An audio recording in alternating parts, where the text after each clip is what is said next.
Panic and anxiety no matter where you look. Not just the unknown person on the street, but people you know, your relatives, your friends, your co-workers. Everywhere you look, there is panic and scrambling. I need a bed now. I need a cylinder. Do you know where I can refill?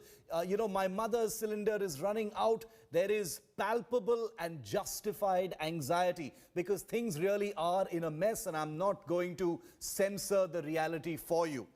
But that is only one side of it, ladies and gentlemen. The panic and anxiety is real and it is justified, and things are going horribly wrong. But there are some realities I want to remind all of our viewers about, because it is important that we all do our bit as well. Even as we continue to ask the questions of the government, there are some things you need to know so you can plan better for yourself and your loved ones. Here's reality number one. There is this mad scramble for beds, oxygen and ICU. Daily basis you see it on WhatsApp, on social media, elsewhere. Reality number two, you're anxious. You're confused about what to do. You're worried about whether you're doing enough. You're worried about whether you're prepared enough. Reality number three, you feel paralyzed with fear and nerves because you're wondering whether you've forgotten to prepare for something that's coming at you. Reality number four, you want to get a hospital bed for yourself or your loved ones before you actually need one, because you think once you need one, you won't have the strength to run around. Reality number five, you want life-saving equipment and gear and medicines with you right now just to be on the safe side, even if you don't have a prescription or a requirement. Reality number six, and this is very important, ladies and gentlemen, most COVID cases don't need a panic and a scramble. You must calm down right now. Reality number seven, advice from COVID positive persons is going to be helpful always, because they are going through it and they know what it's like to face the anxiety, to test positive and be able to treat themselves at home. And that's the reason why I'm privileged to have here on India Today a group of COVID positive citizens in this country who are fighting COVID as we speak. Jayata Singh Chugh is a COVID patient. She joins us live. Pratik Das Gupta is also COVID positive. Alolika Sawant, also COVID positive. And Dr. Neeraj Kamath is a surgeon. He and his family are COVID positive. And all of the persons you see on your screen right now are treating themselves at home. They face the same anxieties. They face the same questions. They've got the same questions in their mind bothering them about whether they're prepared enough. But they have calmly decided to get themselves treated at home at this time. Welcome to all of you. Thank you very much for being with me. You're all COVID positive. All of you, have symptoms at one level or the other. But I'm very thankful. The reason I wanted to ask all of you onto our channel is because your words are going to be hugely valuable. Because people out there who are either COVID positive or just thinking, mera number aane wala hai, they want some words of hope, of support and assurance from those who are actually in the COVID trenches like all of you. Alolika, tell us about how you got COVID. How are you doing right now? How is it working out getting yourself treated at home? Thank you for having me here. I think just to start with, I think the reality number 6 that you said resonates the most.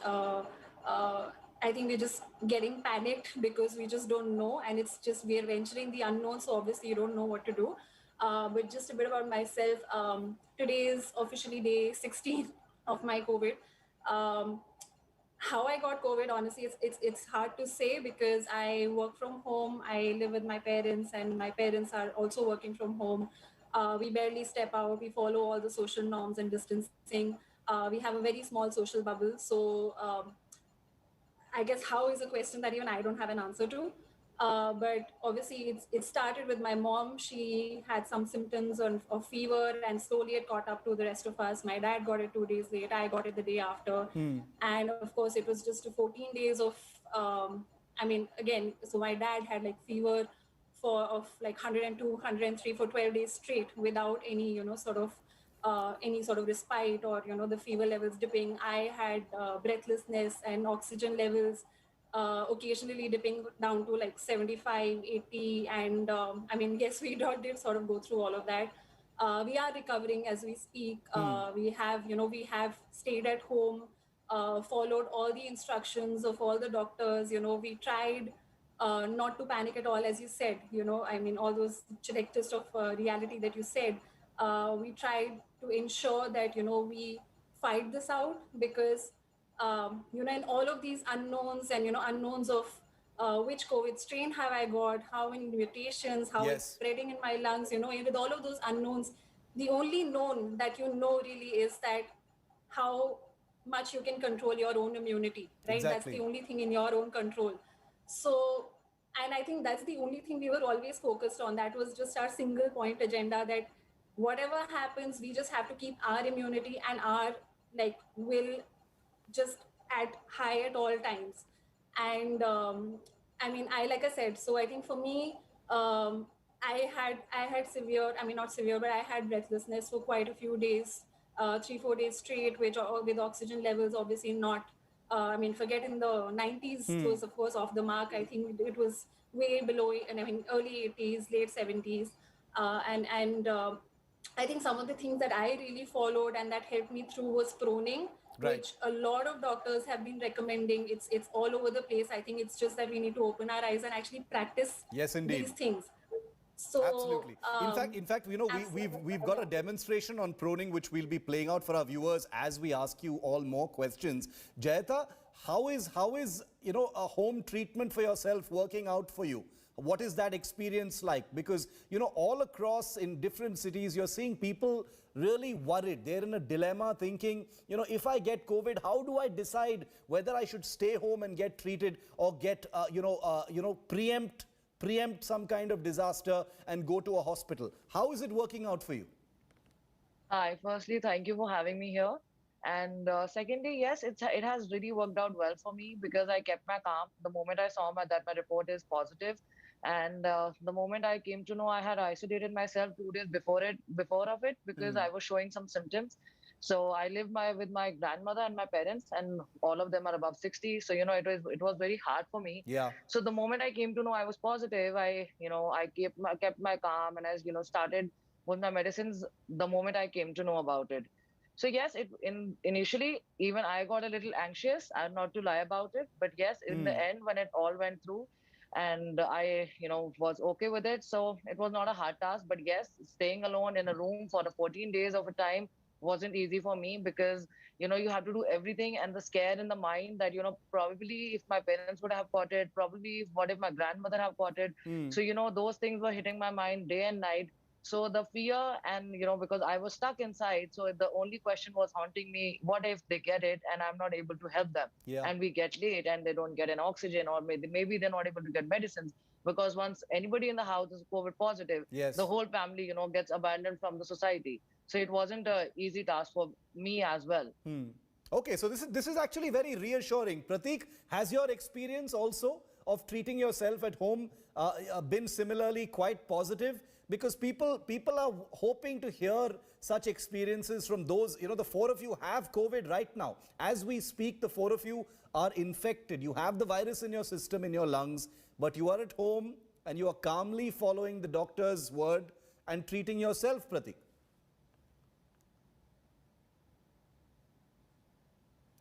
Pratik, I think you're on mute.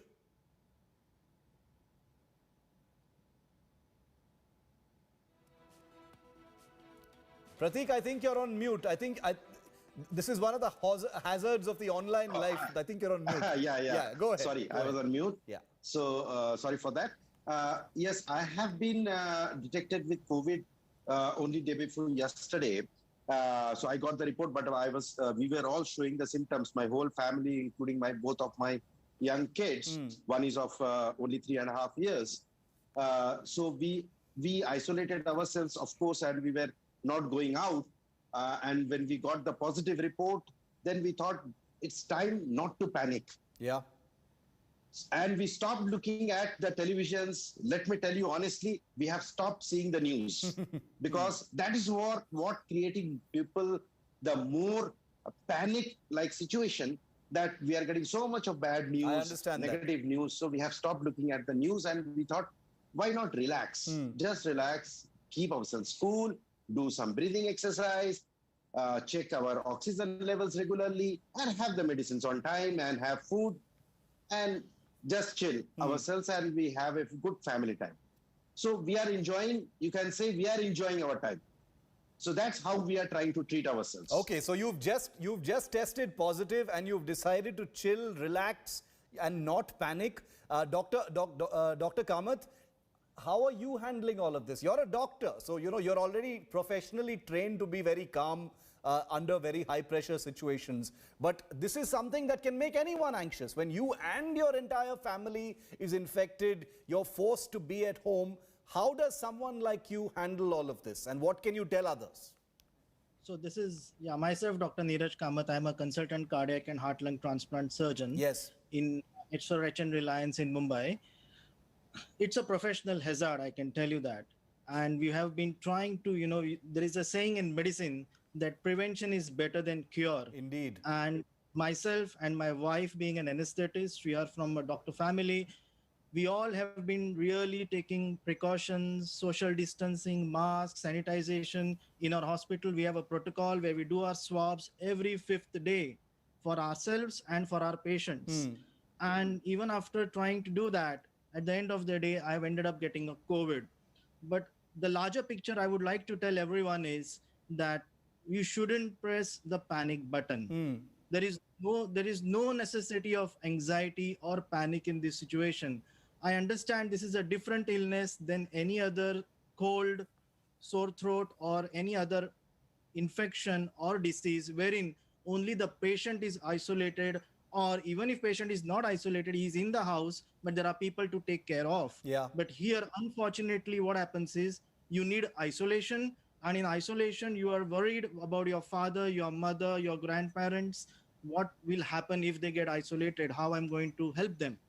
Now, being a COVID patient, it is not like what I've heard or read about. It is about living and experiencing for the last 2 weeks. And when I got this infection, it was like, how did I get it even after all taking all those precautions? Yes. But at the end of the day, I think I'm a true COVID warrior today, because I'm not only treating COVID patients, but I'm treating my own COVID also. Yeah. Okay. So I'm a really true COVID warrior, I feel. Absolutely. But most important point is, I think we shouldn't press the panic button. 90 to 95% of the patients who come out to be COVID are mild, are asymptomatic or mildly symptomatic. Medical help is available online nowadays, which is really a boon in this technology era. Very true. Doctors are available, pharmacists are open, and people are really helpful. They are helping each other in these times. They are helping with food, they are helping with medical supplies, and they are helping with each and everything, whatever is possible. The only thing you need to do is call or ask for help. Absolutely. And I want to pick up on that one point you said. We have Alolika, since you mentioned proning, and I'm very glad you did, because that's something that we've been hearing from many of our viewers really helps them when they're at home, with COVID. So I will play out, a first-hand report that we've also got on our channel. And I also want to respond to what Pratik said when he said that he switched off the news and switched off television because of all the negativity. I hear you, Pratik, and I empathize with what you say, and I can tell you that India Today is one channel that has decided that that's the reason why we're doing this show. Imagine, we're doing this show with you people because we want people to hear your stories and your first-hand experience. Because if there's a person out there who's worried about getting COVID, Alolika, what could be better than hearing from someone who's already COVID positive and fighting the good fight, staying at home and saying don't press the panic button? Which is why I want to ask you, Alolika, how do you stay away from panicking? Try and understand what I'm saying, because there is so much out there on social media, on television, on your family WhatsApp groups, on your college groups and whatever, that it's easy to panic. It's easy to be anxious. Yeah. So actually, I'll try to answer that in a very simple way. I think, even if you keep COVID aside, it's very simple that whenever we panic, we have a shortness of breath, right?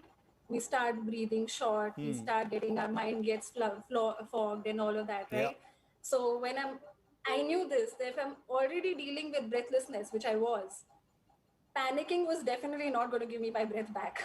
Yeah, yeah. So it was just as simple as that, right? Like if I panic more, the more I'm going to get breathless, and the more I'm going to drown, thinking, oh my God, I'm not going to be able to breathe, and it's just not happening. So I know this, that no one knows my own body as well as I do, right? So I knew this, that the more I panic, the more I'm going to get short of breath. So after a while, I'm not going to be able to distinguish Yeah. whether the breathlessness is actually caused due to the infection or the breathlessness is being caused due to panicking, right? Yes, So, and I absolutely. think that's the distinction that I wanted to be well aware of, that when was that point of time where I was genuinely drowning. And I think for me, like a lot of like breathing exercises, I think it's as someone else said, breathing exercises, spending time with family, and again, just the fact that all of us were positive. I think again, as we were just happy that we were together, so we were just trying to look at the silver lining at all times.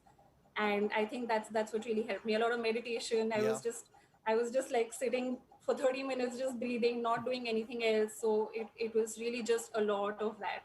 Okay, very, very interesting, because because we all know, and I think we can all agree, that anxiety, born from wanting to make sure that we and our loved ones are okay, is one of the reasons why a lot of people have panicked and decided to go out there and want beds, etc. Not for a moment am I saying that those who need the beds are unduly panicking. Let's face it. There is a real crisis here. There is a real problem. There are people dying in large numbers. There is a real problem. But like what Dr. Kamath said, that 92 to 94% of cases don't need, all of that. You can make do, like all of you are, with home treatment. But it's important to calm down. I like the analogy you used as well, Alolika. Jayata, is that something that you follow as well? That keeping anxiety at bay is one of the key factors in successfully treating yourself at home? Absolutely. That's the only key that you can, keep your sanity alive. And, the way everybody has just mentioned about the breathing exercises, I did the same, but just to maintain my sanity, I was just meditating every day, every night for an hour. So, that was just taking away those fear and the negative thoughts away from me. But sitting at home and, treating yourself is another, challenge for yourself also. But panicking and anxiety is not the answer for that. So, once you break yourself with the panic and the anxiety, and you feel positive about your own self, that, every day on the calendar mark that, I'm down so many days, you're going to feel good about yourself. Don't exert or, exercise, but you can walk in the room or the space you're giving in. So, it's always a thing. But yes, anxiety do hit you bad, but keeping calm on the anxiety really helped me because I could have controlled it. And for the people who are watching it, and like you are doing a great job, and let them know that anxiety, by getting anxious or getting panic attacks, nothing's going to happen.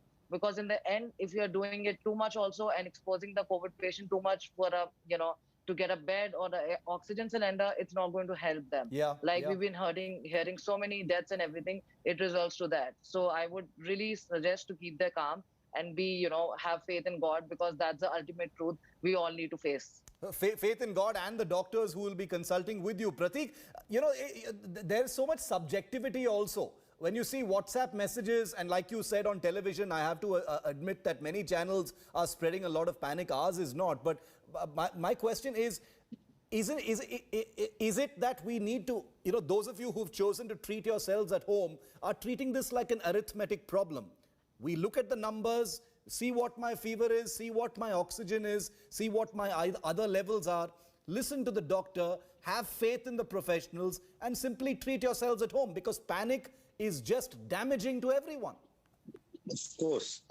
You're absolutely right over here. It's nothing to panic over here. It's if you think it as simple as a viral infection, yes, you will get well soon.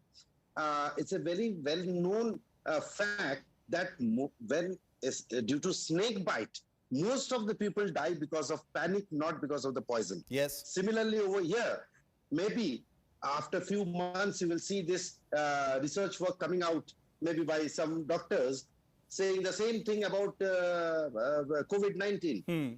So I would suggest over here to all of the people, those who are listening and watching this show, that please don't panic and please don't listen to all of the people except your doctor. Doctor is the right person who gives you the right advice and the right medicine. Don't have medicines, whoever is telling you to have it. Even if you are not having any kind of symptoms, people are having medicines. Let me have this vitamin, let me have that medicine, this antibiotic. I will not get infected by. Let me tell you, I had taken one shot of vaccination also. Still, I got infected. Okay, so it doesn't mean that without any symptoms and without anything, you should have medicines. First, rely on the doctor. Yes. And just be cool and patient. Have faith. And everything will be okay.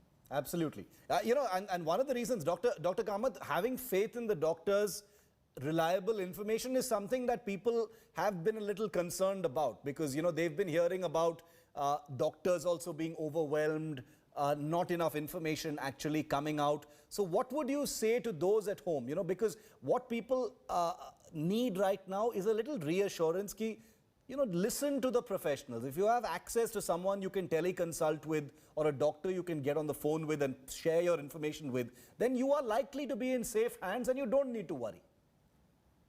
Yes, Shiv, I think what you have said is absolutely right. I think Pratik, what he was saying is there's a lot of misinformation and wrong information going through the media. There is a problem called as problem of plenty, which is happening in COVID. We are getting so much of information, so much of relatives telling us on WhatsApp, and that this is right, this you need to do, and that. So you don't need to do all that things. You just need to be absolutely keep your basics right. Okay, it might be a coronavirus, it might be any other virus, but if you keep your basics right, you keep your eyes and ears open, and you tell your doctor what you're suffering and what your problem is, he will give you the right advice. I'll tell you, even if I'm a doctor, what I did was, if Shiv, you have 2 minutes. Yes.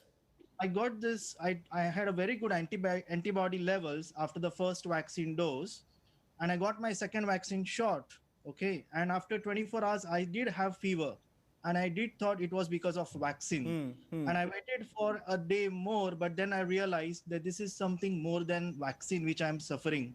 And I immediately got myself tested along with my wife, and we both turned out to be positive. And then I was suffering after that for 3 days with fever. I got a fantastic doctor, Dr. Srinivas Kudwa, who took me through this and guided me without any problem. But the take-home message is this is a very mysterious virus. Okay, we might have reached onto the moon, we might have reached onto the Mars. We think we know everything, but actually we don't know much about the coronavirus. So true. What we need to know is we need to be basics right. If you're having fever, if you're having sore throat, consult your doctor, start the medicines. Don't take in too many medicines, not required. Have good diet, watch your saturation, do a 6-minute walk test. I would like to tell everyone, do a 6-minute walk test and watch your saturation. If your saturation is going below 95%, please tell your doctor. If your saturation is above 95%, don't worry at all, your lungs are not infected. Yeah. Absolutely. Then another thing I would like to tell you is you need to keep hydration. You need to hydrate yourself well. Keep yourself busy in reading, watching movies, meditating, what you love to do. I'm going to come to that. I'm going to come to all four of you and ask you about, what your daily routine is like, and whether you're keeping note of your symptoms. Do you keep some kind of a diary? Because I've heard many doctors constantly advise that, keep a notebook where you're keeping track of your symptoms and the severity as well as the numbers, because this is a scientific thing. And when you're advising your patients remotely, and you don't have physical access to them, that data can actually be very helpful. Before I come to the four of you on that question, my colleague Sneha brings us this report on COVID positive patients doing home treatment, very much like the four people who've been kind enough to join us today. And here are the 5 things that you need to keep handy. Sneha Mordani gives you this explainer. Just about everybody is getting infected with COVID-19. So what are the things that you must keep at home Handy. To begin with, you must keep surgical masks handy. From malls to metro stations, there has been a rise in people wearing surgical masks. Some pharmacies are reporting that the product has been out of stock. A surgical mask is a disposable medical device that protects against infectious agents transmitted by droplets. Apart from surgical masks, you should also try and keep respirators handy. Respirators like N95 is said to be more effective.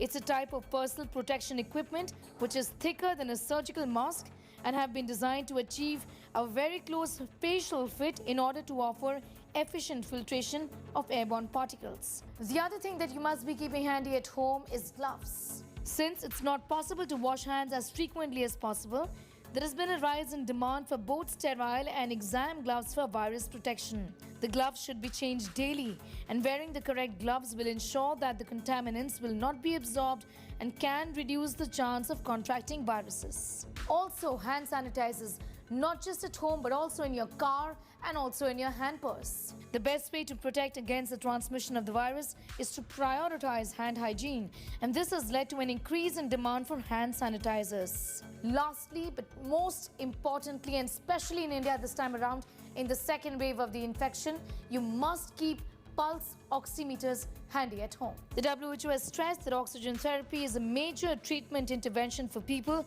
with severe COVID. This has led to hospitals and clinics all over the world increasing the availability of pulse oximeters.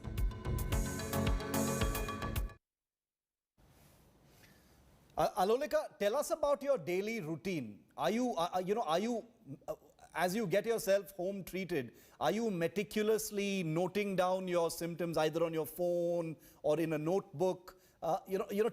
Give us some tips as a COVID positive patient about how you're managing your symptoms and, sort of staying above them and staying in control of them.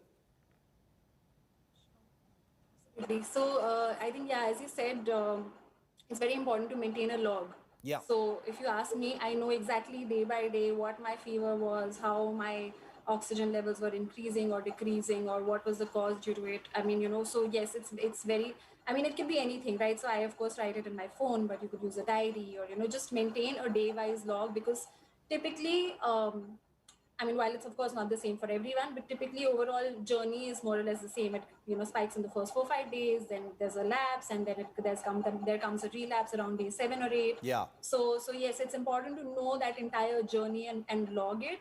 What's also and maybe I guess this is a sort of a side part to your answer to your question, is that in terms of the daily routine, again, just maintain a very strict sort of a discipline in terms of when you're taking your steam, what fruits you're having, when you at what intervals you need fruits. Of course, fruits and fluids, of course, these are the things that really help you most. Yeah. When are you eating your meals?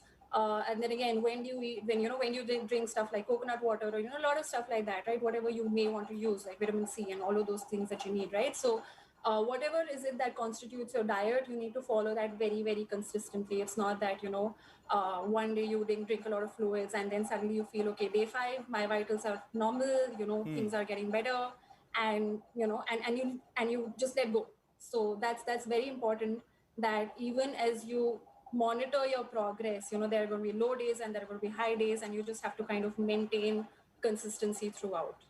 Jayata, what's your daily to-do list like? Give us the Jayata cookbook for the day. As you're COVID positive, how regimented has your life become as you manage your symptoms at home and keep track of them? So basically what I usually used to, I was always a very late sleeper, but with COVID, my schedule has become much better because, the night sleep also matters. As my doctor told me that I can't be up all night and watching movies because I'm bored. So, getting up on time, that was my regime. And, I was monitoring my all my symptoms and everything on my phone, on my notes, that, because I didn't had any fever. I had a very bad sore throat and loss of taste and smell. So, every day I was making things like I was eating more of the things which I could maybe get some, a flavor or a smell. I was not even able to smell the sanitizer, which is apparently the strongest smell than perfume also. Yeah. So, I was just taking care. But on the 5th day, thankfully, my smell and my taste were recovered. So I was absolutely fine after that. But yes, I was, taking care of myself and sleeping on time, getting up on time, doing my exercises, doing my steam. So I had divided everything after 2 hours that, I do get a gap. If I want to take a nap, then I can do that because, whatever said and done, once you are COVID positive, your body tend to have a weakness which you can't, really get that what is happening with you. Yeah. So, rather than panicking or something like that, I try to, get a small nap for like 15 minutes or 20 minutes. That used to, just be like balancing out my day. So everything done in like a 2 hour interval helped me a lot and keeping a track on myself. Very, very interesting. 2 hour intervals. This is going to be useful because people, I'm sure my viewers are taking either mental notes or real notes about this, because this is stuff that all of us, I'm taking notes because, if I get COVID, I am really going to be coming back to this show and taking the tips that all of you have given me. Prateek, how regimented has your day become? You've got a small child as well, got a family at home that you have to keep safe while you're all COVID positive. So, what kind of discipline are you bringing into your life for this? Yeah, so actually, I'm not suggesting that you were not disciplined to begin with. I'm just asking. No, the discipline is very important. Yes, of course, during this time. So, especially for the kids, actually, we are keeping a record of their temperatures every 2 hours or 3 hours. And not only that, we are also keeping them hydrated because, kids don't like to have fruits and water or milk, whatever you give them, because of their problem with the taste and the smell. Exactly. So we are trying to keep them hydrated and ourselves as well, because if we are not keeping ourselves well, then we can't look after our kids. Yeah. So at the same time, we are doing enough for ourselves as well. But yes, keeping a record, as per the doctor has also suggested, to keep a record of all the temperatures wherever we are keeping it, every 3 hours at least, and also the oxygen levels. So that's the two important point what we are keeping it. And yes, of course, keeping ourselves hydrated is very, very important, as suggested by doctors. So yes, we are keeping bottles along with us, water bottles along with us, and having sip of water as and when we are feeling like. Absolutely. Now, so that's what we are doing to keep ourselves. So I want to now also show our viewers that, while there are ways to stay at home, because like Dr. Kamath said, over 90% of cases simply need home treatment without the panic. And it's possible to do that, like all of your stories have shown us. I want to also tell our viewers that sometimes things can go wrong. Sometimes, conditions can deteriorate. It's possible that you may need hospitalization. But like all of our guests have just told us, there are ways to also look out for those things and prepare. It's mathematical. If your oxygen goes down a certain amount, then you need to push the panic button at some point. All of those things are not vague. They are well known. They'll be on your screen. India Today's Chaiti, my colleague, has this report on something called home ICUs. There are many hospitals that are now providing home ICU packages and facilities because of the lack of beds out there in hospitals, people hunting for ICUs. Many hospitals have come together to offer their patients on a commercial basis a home ICU package. Take a look at what that looks like.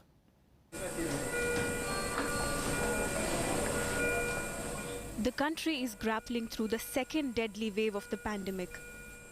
Oxygen crisis, lack of ICU beds plagues the national capital. Did you know home is where the healing can happen when the patient is past the acute stage but still requires intensive care? Healing and recovery is possible without the threat of hospital-acquired infections. Home ICU is something where you have all the infrastructure, trained nursing ICU staff with trained GDAs and a doctor managing it. So for example, it will have an ICU bed, it will have an oxygen concentrator, it will have a suction machine, it will have a DVT pump, it will have mattresses, syringe pumps, whatever is required to manage the patient, right? All paraphernalia, as you can see in the video, right? But there has to be a doctor who's remotely managing it. Any patient who needs to be physically seen by a doctor is not a candidate for home ICU. A home ICU can get you most of the benefits of a hospital ICU at your doorstep. From ventilators to DVT pumps, infusion pumps, equipment that the supervising doctor seems appropriate, and home visit reports.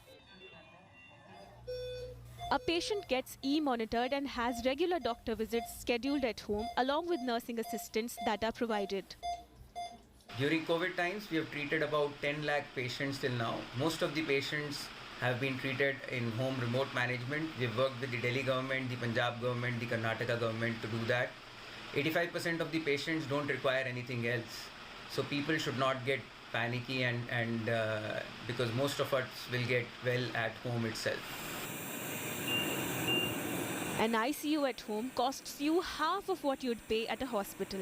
ICU at home can range from rupees 3,000 to rupees 7,000 per day. A hospital ICU, on the other hand, can cost you rupees 25,000 to rupees 50,000 per day.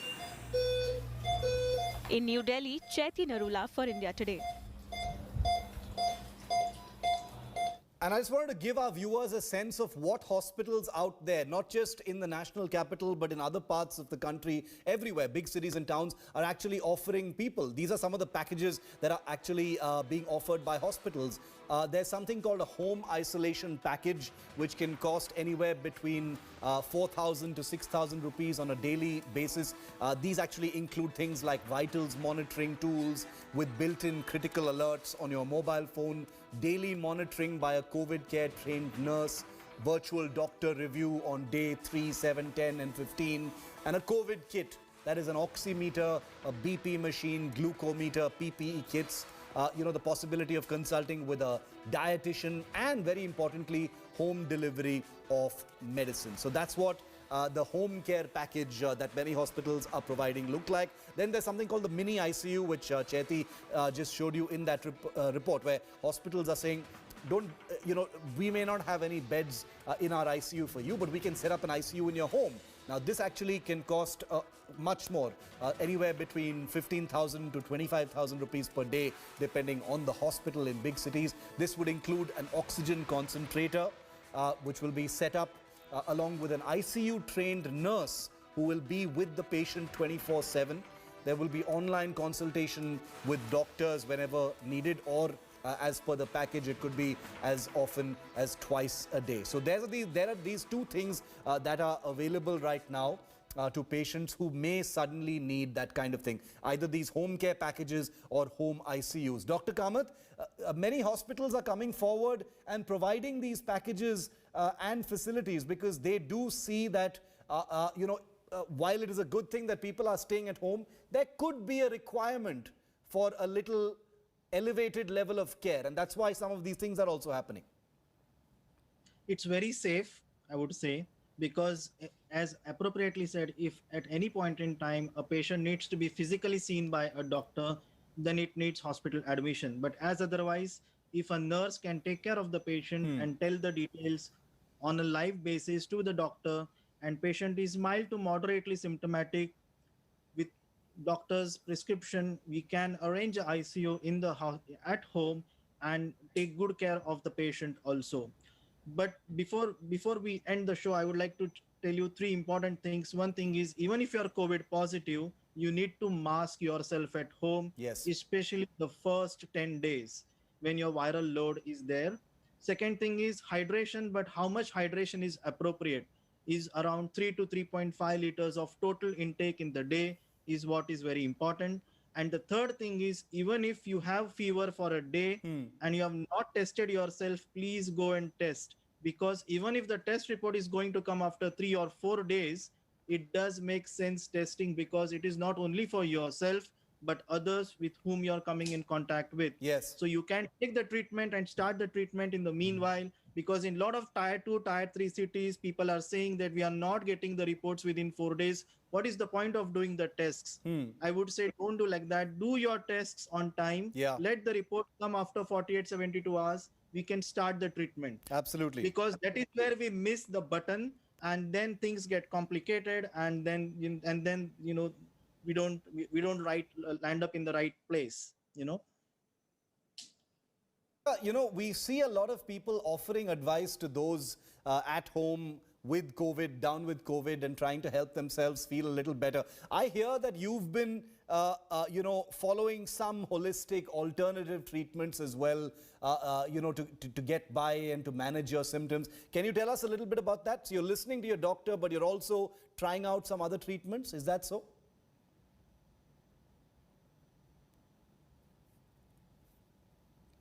Alolika, can you hear me? Okay, Alolika, I think the audio, we have having a bit of an audio issue. Alolika, can you hear me?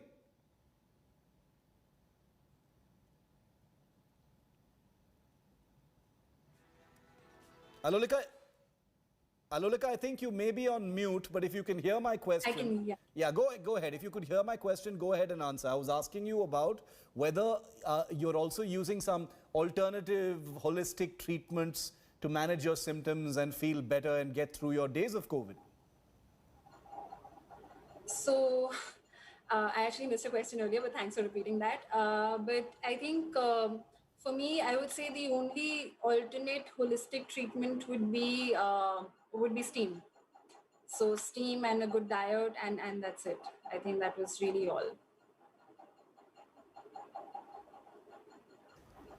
Can you hear me? Yes. Now let me just show you, because on India Today we've been doing a lot of shows where we've been getting professional doctors to talk about some of the things that you can do when you're at home. Now, some of you have children at home who also, like you, have COVID.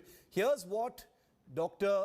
Subramanian Swaminathan, who was on India Today just a few days ago, talked about how to manage with kids at home if you are COVID positive. How do we manage COVID plus children at home? I have children at home. How do I manage it in that situation to ensure they don't get infected? Very quickly, Dr. Subramaniam. Infection of children, of your own children, is inevitable. Do not get petrified about that. The good news is children take on COVID and come out unscathed. There are long-term complications, don't worry about that. But COVID is not a major threat for children, right, at least this wave so far. So no reason to panic. Now, if you or someone you know is suffering from COVID-19, like the guests we have with us, who've also mentioned proning as being very important and something that they've been using, during their convalescence, having trouble breathing, the symptoms are mild, then you can get some relief by lying in what is called the proning position. My colleague Mausami Singh demonstrate for you this simple technique and how you can improve your oxygen levels while staying safely at home. Many a times, if a person is tested COVID positive, you rush to the hospital for hospitalization. But what you don't know is if your oxygen level is falling and it's above 90, then perhaps you could in fact do some home techniques, especially this proning exercise where you put 3 pillows if you have 3, and if you have 2 pillows you can put 1 under your shin, 1 under your chest, and like this.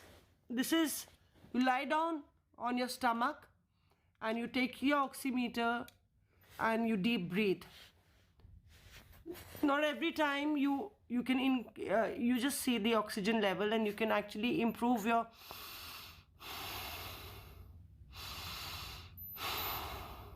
So in this pulse meter, my oxygen level has reached 99, and that's just taken me about 15 seconds. If you repeat this exercise for good 30 minutes several times in a day, then almost for 16 hours, then you can actually improve your oxygen level to almost above 95.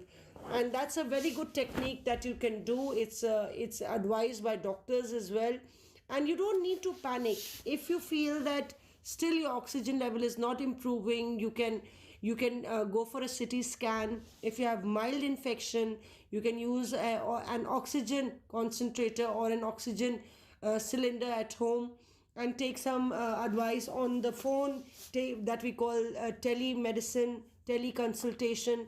Speak to your doctor in the locality, and you have to monitor your blood pressure, your oxygen levels, of course, continuously, and also your sugar levels. If your situation deteriorates further, then is the time when you need hospitalization. But the key to everything is, please don't panic. Perhaps certain techniques and keeping your calm, can save many lives. This is Mosmi Singh in Delhi for India Today. Jayata, final question to you because we're out of time on this very useful discussion. What tips would you give to people out there who are thinking that it's only a matter of time before I get COVID? What would you say to the people out there? First of all, please stop going out unless it's necessary. Necessary also should be only essential, which cannot be delivered at home, because it's not easy to lose a life, as we've been seeing. Secondly, if you have also one symptom, like for a day, like Dr. Kamath said earlier, you should get yourself tested. Don't listen to anybody that this is that you can get a normal fever. It's like a summer thing. You do get virals. No, right now the wave which is coming is not easier on everybody. The thing you're going to do a little late is going to cause you only a problem and nobody else. And thirdly, I would just say to maintain your calm if you are tested, positive, and just try to be away from people. Even in the house also, try to wear a mask all the time, and just be away from your parents, and just be away from the elderly people you have in the house, because, by touching or, by any kind of touching, they can also be a thing for that, eligible for a coronavirus transmission. So it's better to keep your safe distance with everybody as given point of time, because soon if we are all together in this and we all are fine, we'll fight through it. And thankfully, I've been tested negative yesterday itself. So I'm very happy about it. And, it was not an easy journey, but yes, we all, it was a tough journey. But yes, keeping your calm can always make you around. Jayata, Alolika, Pratik and Dr. Kamath, get well soon. Please feel better soon. I really appreciate the time you've taken out while having COVID to join me on this channel. I cannot tell you how useful this is going to be for the millions of people who've been tuning in here on India Today. So I thank you. My best wishes to you for the best of health and a full recovery. Thank you again for joining me. Thank you. Well, that's it on the show. Thank you very much.